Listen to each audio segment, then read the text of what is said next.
नमस्कार मंडळी, श्री स्वामी समर्थ. तर आज मी माझ्या चॅनलवरचा फर्स्ट ब्लॉग बनवत आहे आणि मला आशा आहे तुम्ही सर्वजण मला सपोर्ट करताल, कारण की तुमच्या सर्वांच्या सपोर्टची मला खूप गरज आहे. त्याच्यामुळे मी म्हणजे असं तुमच्यासोबत खूप छान व्हिडिओ बनवण्याचा आणि हे करण्याचा प्रयत्न करत आहे. माझे असेच खूप चॅनल होते आणि एक चॅनल त्यातला खूप मोठा होता, पण माझा मोबाईल हरवला आणि माझं चॅनलच चाललं गेलं.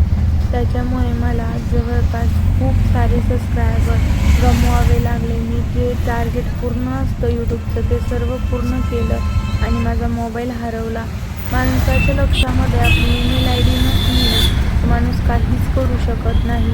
तसंच काही माझ्यासोबत झालं. पूर्ण मेहनत माझी पाण्यामध्ये गेली. जवळपास 3-4 वर्षांची मेहनत होती, सगळी पाण्यामध्ये गेली. आणि हे बघा, आम्ही जिथे राहतोय ना तिथे हे ॲक्टर येणार आहे, त्याच्यामुळे तो डेकोरेशन वगैरे चालले आहे. नंतर मी मार्केटमध्ये पण गेले, कारण की मला आपले व्हिडिओ शूट करायला, लॉंग व्हिडिओ शूट करायला खूपच प्रॉब्लेम येत होता. त्याच्यामुळे मी म्हटलं की बाबा आपण काहीतरी घेऊयात, म्हणजे ट्रायपॉड घ्यायचं ठरवलं आहे मी आणि आता तोच बघायला गेले आहे, कारण की तो खरंच माझ्यासाठी खूप इम्पॉर्टंट आहे. आणि बघा तुम्ही, थंडी चालू आहे, थंडीचे दिवस आहे सध्या, तर ब्लँकेट वगैरे खूप छान छान आहेत अंगावरती घेण्यासाठी, खूप मस्त मस्त आहे. पण बाहेर निघाल्यानंतर पैसाही तसाच पाहिजे आपल्याजवळ, नाहीतर कितीही चांगला असून काहीच फायदा होत नाही. आणि बघा, खूप जास्त गर्दी वगैरे आहे. मला जास्त करून बाहेर फिरायला आवडत नाही, पण आपल्याला लागणाऱ्या गोष्टी आहेत तर कोण आणून देणार नाही का, आपल्यालाच जायला लागेल.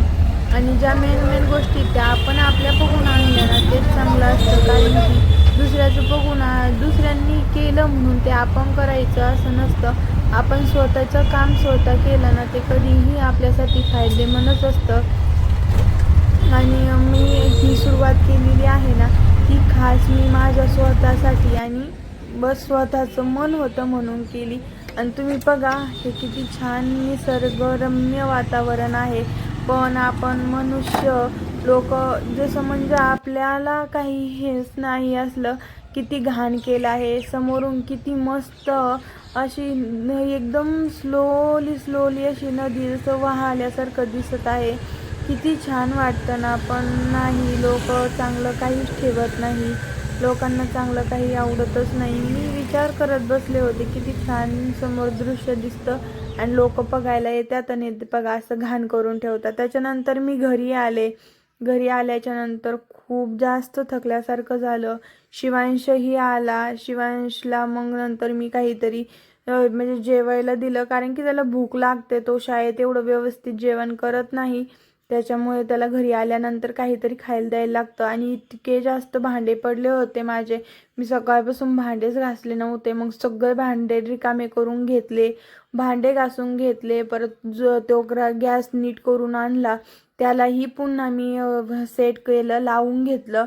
आणि नंतर परत मला उपवास होता, आज गुरुवार आहे, तर स्वामींचा उपवास आहे मला. नंतर मला ही पूजा वगैरे मांडणी करायची आहे, पण वेळ लागतोच प्रत्येक गोष्टीला, नाही का. आणि मला तर खरंच खूप जास्त असं थकान आल्यासारखं महसूस होतं, कारण की मी एक्सरसाइज वगैरे करत राहते ना माझ्या तब्येतीमुळं. आणि मला रिझल्ट भेटलाय बरं का, असं नाही की तब्येत माझी कमीच होत नाही आहे, झाली आहे माझी. 5 किलो वेट जवळपास माझं कमी झालेलं आहे.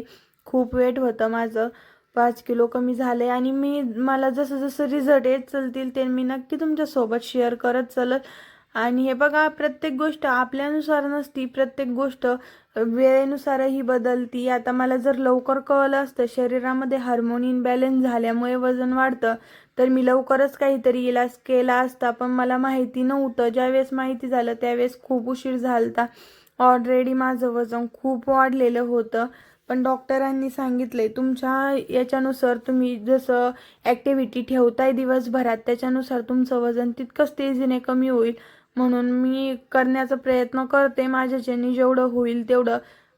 हे बघा, दिवसभरात तर करतच राहिलं असं नाही, पण माझ्या शरीराला जेवढं पण होतं तेवढं मी काम करण्याचा नक्कीच प्रयत्न करते.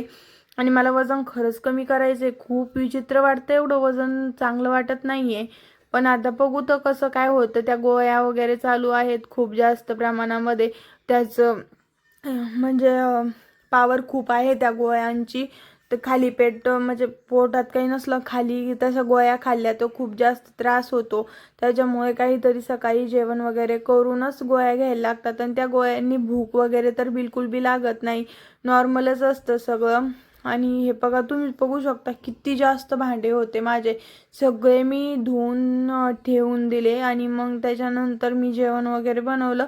पण व्हिडिओ काही शूट केला नाही कारण की मलाही कंटाळा आला होता. मग मी पटापटा केलं आणि दर्शिक आराम केला. मग मला स्वामींची पूजा वगैरे मांडणी करायची आहे. तो व्हिडिओ मी तुम्हाला उद्याच्या ब्लॉगमध्ये शेअर करीन. आणि आता मी इथून पुढे लॉंग ब्लॉग पण अपलोड करणार आहे. आणि लवकरच तुमच्यासोबत मी होम टूरचा व्हिडिओ पण शेअर करणार आहे. त्याच्यामुळे तुम्ही माझ्या चॅनलला नक्की सपोर्ट करा. तुमच्या सपोर्ट बिना काही शक्य नाही आहे. तुम्ही जेवढा सपोर्ट करता तेवढं चांगलं आहे. खरंच म्हणजे ना, मी यूट्यूबवरती मला कधी कधी असं वाटतं येण्याचा डिसिजन घेतला तो खरंच चांगलाच असेल. आणि मी प्रयत्न करेल, माझ्याच्याने जेवढेही प्रयत्न होईल तेवढे प्रयत्न मी नक्कीच करेल. आणि हे बघा, मी गॅस वगैरे लावला नव्हता त्याच्यामुळे सगळं घासून वगैरे व्यवस्थित करून घेतलं. खूप जास्त खराब होता तर आपण लक्ष दिलं नाही ना लवकर तर खरंच खूप जास्त त्रास होतो आवरायला. पण मी पटापटा काहीतरी करून कसं तरी करते, पटकन काम आवरून घेण्याचा प्रयत्न करते. आळस चढला ना तर मग काहीच काम करू वाटत नाही. वरचंही सगळं साफ वगैरे करून घेतलं. खूप कलर वगैरे लागलेला होता.